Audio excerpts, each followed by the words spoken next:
Welcome to the Dakar. Today is the marathon stage. Stage 9. We're going to be alone without assistance.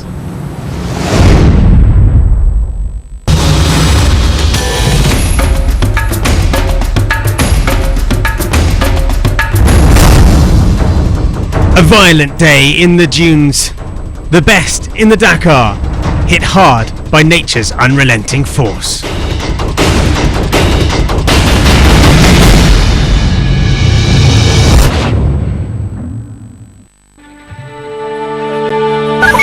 Today, we'll bring you the story of the hardest day so far.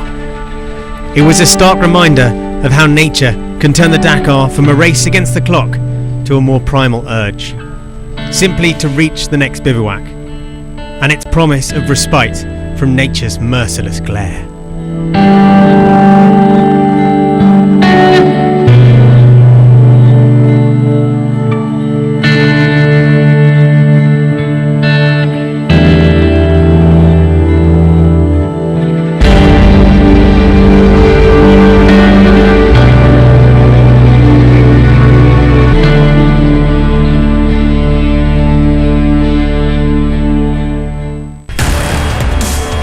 Previously in the bikes, slowly but surely, Pablo Quintanilla has got himself in the race for the overall and the podium. The truth is, I'm feeling good, but it's definitely going to get harder. Someone who's feeling even better is Kevin Benavides, hailed as a hero everywhere he goes. Gonçalves may have lost his lead when he crashed, but the Honda rider is not about to give up the fight just yet. I've not got any major injuries from it. The objective now is to try to close that 3-minute gap. Following riders, I had the advantage in theory, and I'll try to keep my pace up high. Price leads the race for the first time since stage 2, but it's not yet time to dream of winning. As a racer, you always want to win and you always want to be on that top step. It all looks good on paper, but anything can happen between now and then.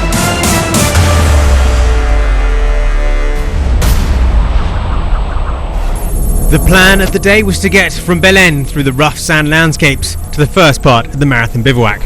But things are never that simple on the Dakar. Catamarca, beautiful, vast, sand as far as the eye can see, and tough routes. And tough was the only word to describe Paulo Gonçalves. After his crash the day before, you would be forgiven for thinking that perhaps the worst had passed for the Portuguese Honda rider. But as he raced, hot on the heels of Toby Price, something bad happened to the Honda. We found him at checkpoint 2, despairing as his bike sat unresponsive. A hole in the radiator caused by a small crash into a sand hole left him running with no cooling just to reach the checkpoint. Help finally arrived from his teammate Michel Metsch, but even with a jump, the bike wouldn't start. We're trying to find a solution so my teammate can restart. It's dead. But now we had the news that the second part of the stage is cancelled, so that means the race is back on. It's really great. As the temperatures rose, the riders took shelter at checkpoint 2, and Mark Comer explained why the race was over for the day at least.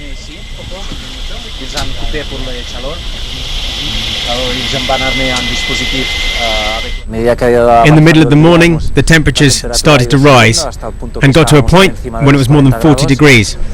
That was tough, as we had bike riders who were very tired and also very dehydrated.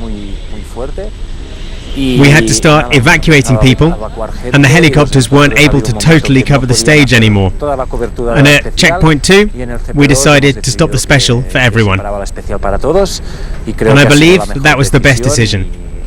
I believe we're correct. So, Gonçalves may yet still be in the race. With the stage cancelled, he has a chance to repair his bike if he can make it to the bivouac in Fiambala.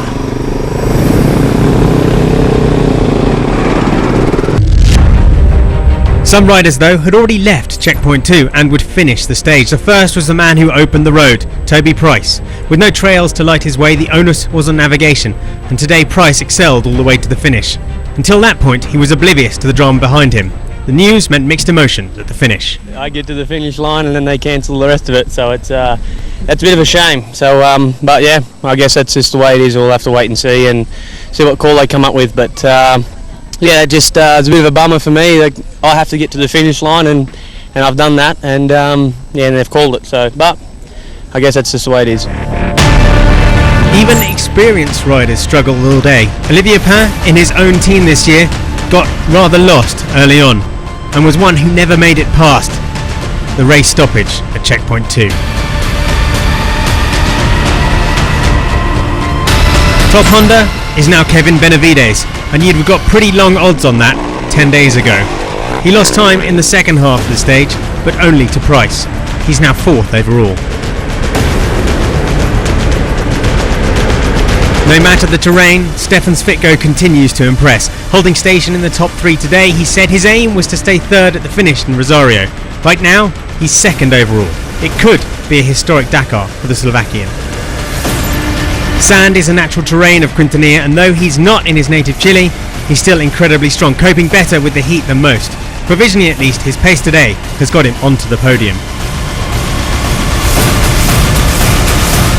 There was a wonder performance from Ricky Brabec today, storming to 5th on the stage in the thought of conditions that he's used to back home in California. But it could have been more, as the American himself explains at the end of the stage. I just got to I think 20 kilometers back, they red flagged us and said the special's canceled. So after that, we just cruised in. But it's a bummer that they canceled the stage. But then again, safety's first, and it is pretty warm out here. It was a confusing day for all the riders, and not a bad one for Antoine Mio. A little fall in a ravine, but nothing majorly bad. The KTM rider passed Helder Rodriguez at kilometre 250, closing a gap that started the day at 6 minutes. He's credited with 6th today, and is now 5th overall. So Toby Price takes the win, a gap the biggest of the rally so far of 7 minutes over Kevin Benavides. Svitko 3rd, 10 minutes. And Quintanilla and Brabec rounding out the top 5. Very close for those riders that made it to the end, but that is significant. Toby Price now leads from Stefan Svitko by 24 minutes. Quintanilla 3rd, Benavides and Mio now in the top 5. On the stage, the aid effort was in full sway, with riders gathered around what little shade the race helicopters could offer to avoid the worst of the sun's heat. Water is the key, and these riders will shortly be on their way to Fiambala as the heat of the day finally begins to recede.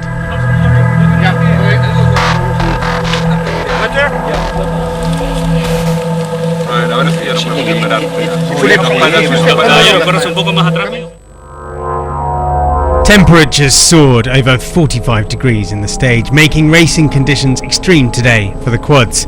And like the bikes, the decision was taken to stop the race after checkpoint 2. For days now, Pablo Capetti has been playing within the top 10. He's not won a stage on the Dakar so far this year until today, when he'll reach Fiambala with a victory. He remained 6th overall. 2nd on the day was Alejandro Patronelli, and he maintains the pressure on his brother. He's gained 50 seconds back, and he's now only 1 minute 13 behind his brother Marcos. And it was Marcos who had a few problems on the stage that dropped him to 3rd, but he knows what it takes to win the Dakar. Every day he needs to keep an eye on the performance of his closest competitors, like his brother. Once again, Brian Baragwanath showed great speed and a lot of talent on the stage to come home in 4th place. He'll have plenty more to give in the second part. And a very, very good stage from the solo female quad rider Camilla Liparotti. She managed to finish the stage 18th and is 18th overall. The man who lost the most today was Sergei Karyakin. 8th on the stage, 23 minutes behind the winner. He's now out at the provisional podium in 5th position, over an hour away from Patronelli.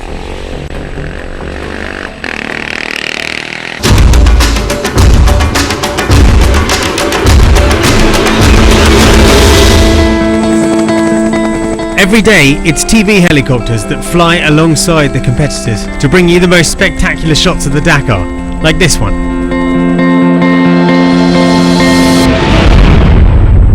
3 helicopters are in the sky to capture all the best action of the race. On board each, the 3 crew must work together, airborne for more than 8 hours every day. This is their story. It's like a trio. On the right side there's the pilot, the journalist is in front on the left, and the operator is in the back. The camera operator is a little bit blind. He has his head in the monitor and can't see what goes on outside. His eyes are the journalist and the pilot. They tell him, do a wider shot, there's a great landscape.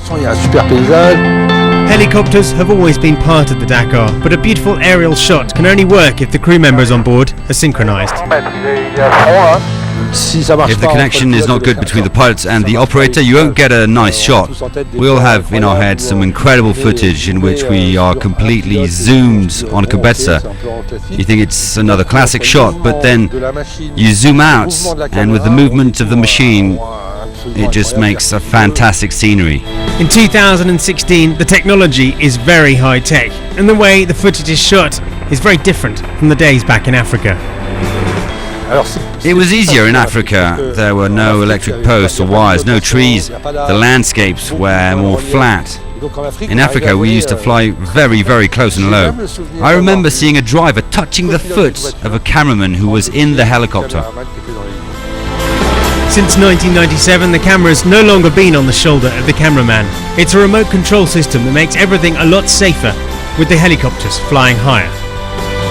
The TV helicopters are the ones that are flying the most, and we've built over time a very strong relationship with the competitors. Discovering all these countries in a helicopter, flying in places where no one goes, it's incredible. It's exceptional, and I know I'm very lucky. Phénoménal.